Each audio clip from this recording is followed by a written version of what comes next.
Well, good morning, good afternoon, and good evening, folks. It's your host, Simon McGinnis of the Journey of Faith podcast. And yes, you guessed it, we are back for another exciting episode. And tonight, this afternoon, whenever you're watching this, we are crossing borders once again. And we are going down south to Florida to my good friend, J.R. Smith. JR, welcome to the podcast. And thank you for sitting down with me and sharing your story. And tell us a little bit about you're standing in front of a trailer. What is the trailer? And what's the logo for? Yeah, this is our horse trailer. So howdy y'all and all y'all. For everybody that is anywhere near the South, the plural of y'all is all y'all. So yeah, stand in front of our horse trailer right here. And we have our logo behind us. I can kind of move out of the way a little bit. And we always talk about we're serving the ones that served us all. It's everybody, the 1% that signed up to wear the uniform, the ones that raised their right hand and said, I'll go, send me, and went to go do things that we all didn't necessarily do to help protect our freedoms here today. Wow. Thank you so much for continuing that great venture that you're on.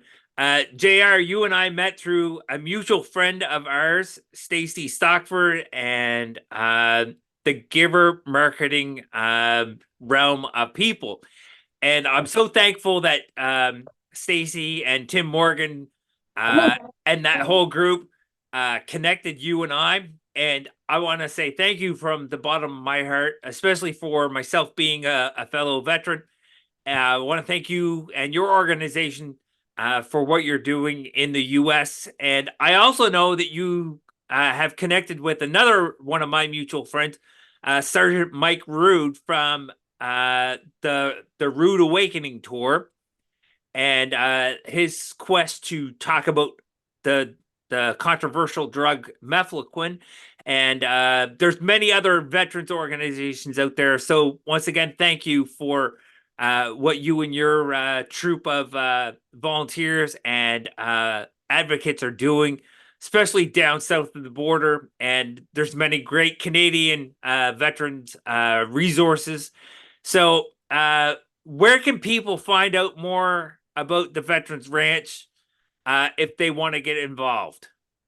So a few ways. If you're watching this and you got your phone in front of you, if you're not watching it on your phone, you can scan that QR code right there. It'll take you right to our website. Old school, you go to theveteransranch.org, theveteransranch.org. You'll find everything about us. You can contact us on there and the whole 9 yards. Excellent, excellent. Thank you so much. So why don't we just jump into this and stop further delaying why we're here for today's show. And let's get right into it and hear from you what your earliest memory of your faith journey was, and share that with us. Was it like maybe a grandparent that took you to church? You grew up in the church, you grew up in the faith, or how did that come about? What was your earliest memory of your faith journey up to this point? Yeah, I grew up in the church, originally from the Midwest, from St. Louis originally. Go Cards, even though we lost 5-1 today to the White Sox. Yeah, we raised Lutheran Missouri Synod, old school, we call them old Lutherans. Real old school. Went through memorizing Luther's catechism, went to, my parents had the great foresight to get me out of the public school district I was in that actually got shut down 2 years later. It was horrible, and got me into a private school, got me into a Lutheran school, went into a Lutheran private high school, Lutheran North. Anybody from St. Louis will ask you where you went to high school, so go Crusaders. So yeah, brought up in the church itself from a very young age. As some of us kiddingly say, we had a drug problem. Some Sundays you were drugged to church, whether you wanted to go or not. Yeah. And it was tough some days, memorizing that catechism, but there are still things you recall and go through today. And then that journey has just continued on. Of course, you get out of high school and You may not always go to church as often as you used to, and things like that. You make excuses. I always say we do what we want to do in life, and we make excuses for everything else. Some days it was easier to just sleep in, Right. than to get up for that 8 o'clock service on Sunday mornings. But you move forward in life, and I moved to Florida in 1999, got married in 2000. So I'm Lutheran. My wife was Baptist. Now we're just Christian. I Yeah. hate labels. I hate, there are more things that screw up religion these days than different denominations. We all believe that the one book is the one true word of God, yet we all want to put man's spin on it, Yeah. and dancing's of the devil, and you shouldn't drink, even though Jesus' first miracle was turning water to wine, and those parties lasted a month back then.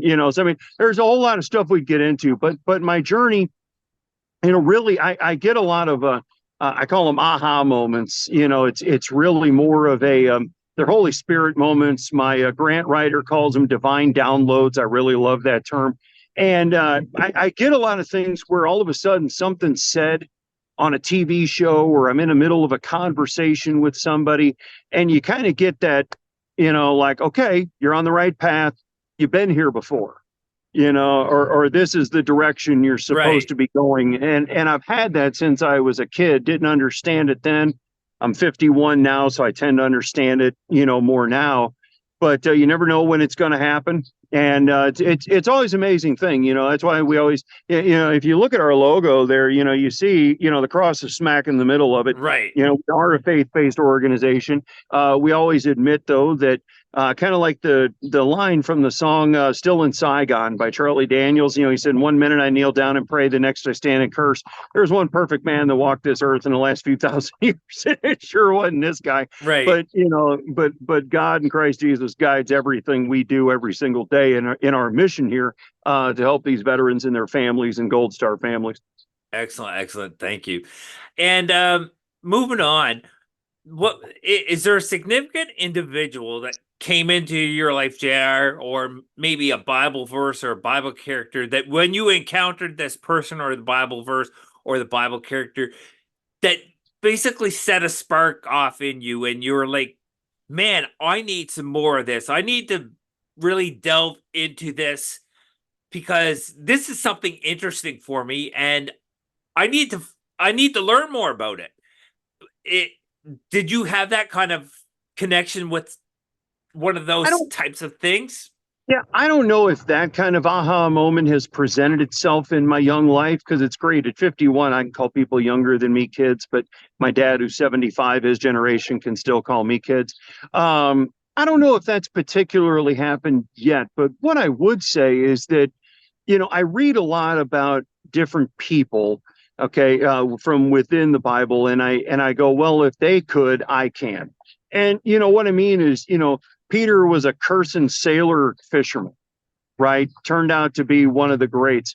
Moses had, a stuttering problem and wasn't a great public speaker, and had to, work on himself constantly to become who he became.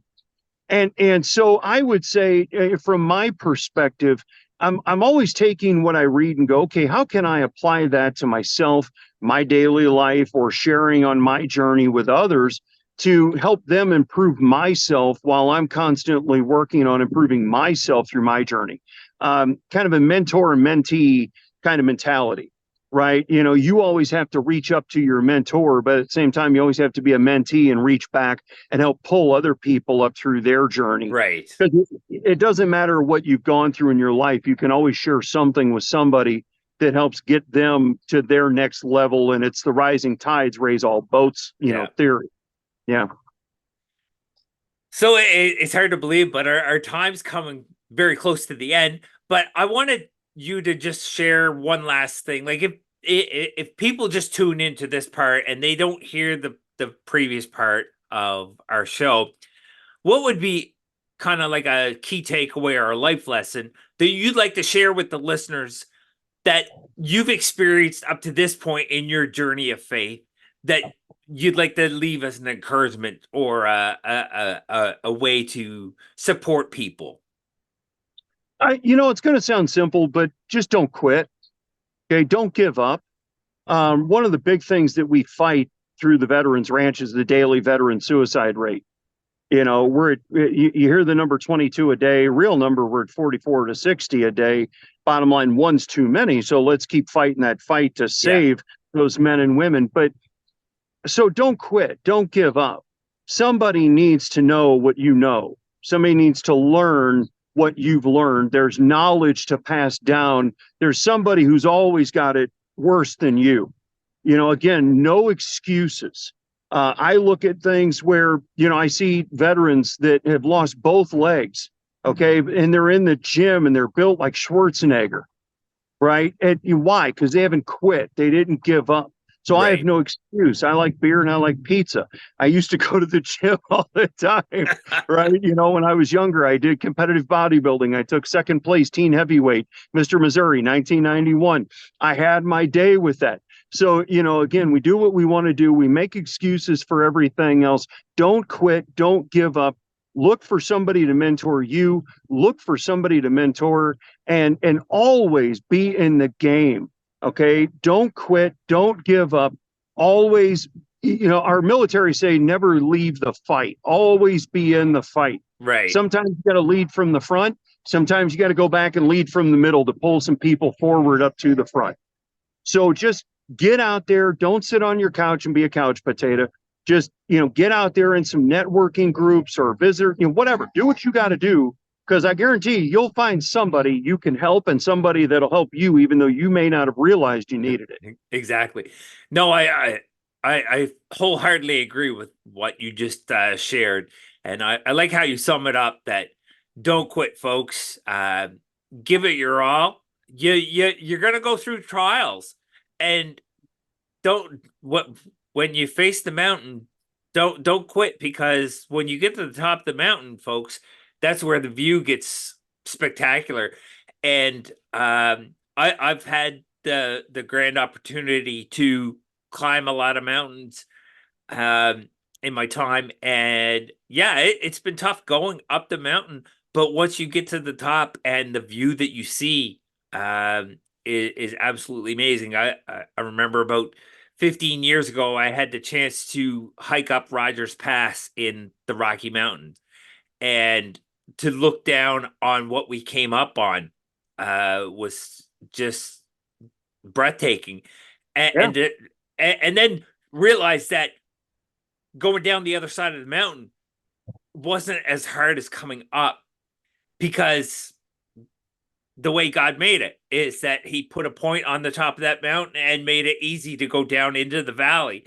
And that's what happens is we start facing these struggles and we start facing these pain, and we give up.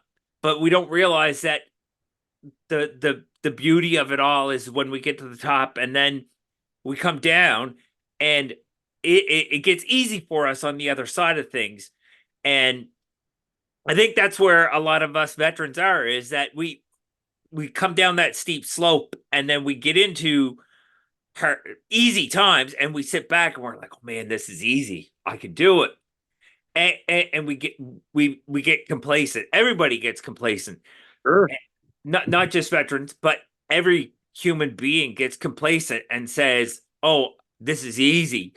And then that's when Satan and the demons come in and start invading us and say, well, you're no good, you don't need this. And then we give up, and we give up our fight, and then It's things great that happen. you say that, because that's the other thing I try and tell people is use that negativity as fuel, because you never know where the negativity is coming from. Yeah. Lord knows it could come from your own family, people Oh, you've trusted for years. The enemy will use your best friend that yeah. you've known since fourth grade or whatever against you, to see if you'll really stand the test and keep going. My dad and I say we're going to the top of the mountain, or you're finding us dead on the side from trying, because we're not coming back down. Yeah. Right. And you're so right. It's like when you ride your bike when you're a kid, you coast, you go down the other side of that hill. Wee, it's easy, it's fun. And then you get to the bottom and you realize you're in the wrong gear for going up the next hill. Yeah. and you got to work harder and you got to get a couple of gears. And it's real tough right there because now you lost all your momentum and you got to start over. But then again, you get to the top of that next mountain and sure, it's fun to coast a little bit, but always keep pedaling, right? Yeah. Put it in a bicycle thing, keep pedaling downhill, fly down that hill. Don't just coast. So when you get that next, top where you're going up, may not be as hard the next time. Exactly. Pull on the Evel Knievel. Be the stunt double. There you go. And give it your all. And when you get to the bottom, you're gonna probably coast halfway up that hill, and then you won't have so far to travel with pedaling. Exactly. Yeah. Well, JR, I want to thank you so much for sitting down with us here at the Journey of Faith and sharing your story, and most of all, sharing about the Veterans Ranch. And there's no words from my end that I can say to what you guys are doing with the Veterans Ranch. It means so much to myself, and I know many other veterans around North America that are so thankful that they come into connection with you. And I got to give a shout out to Stacy for connecting you and I. And thank you so much for sitting down. And I look forward to continuing building on the friendship that we've built over the last year and a half and all that. And thank you so much for your support cross border. And I look forward to continuing to advocate for the Veterans Ranch here in Canada and helping you spread the word in the U.S. Well, it's our pleasure. Again, we're serving the ones that served us all. Thank you for your service up there, and to all of our veterans, their families. Sadly, our Gold Star families, they gave the ultimate sacrifice of a loved one for our freedoms and north of the borders freedoms as well. So yeah, we just thank you so much for your support on our end. Yeah, I mean, connections are great. It's been an amazing thing to go on this journey with you and get to know you and your team better. So we're proud to be here, and we just thank you and appreciate the time. Well, folks, that does it for another exciting episode of the Journey of Faith. If you were encouraged by JR's story, I really hope and pray that you were encouraged by JR's story. And if you want to support the Veterans Ranch, scan that QR code, go to the website, reach out to JR and his team, and help support a worthy cause. So, folks, that does it from here.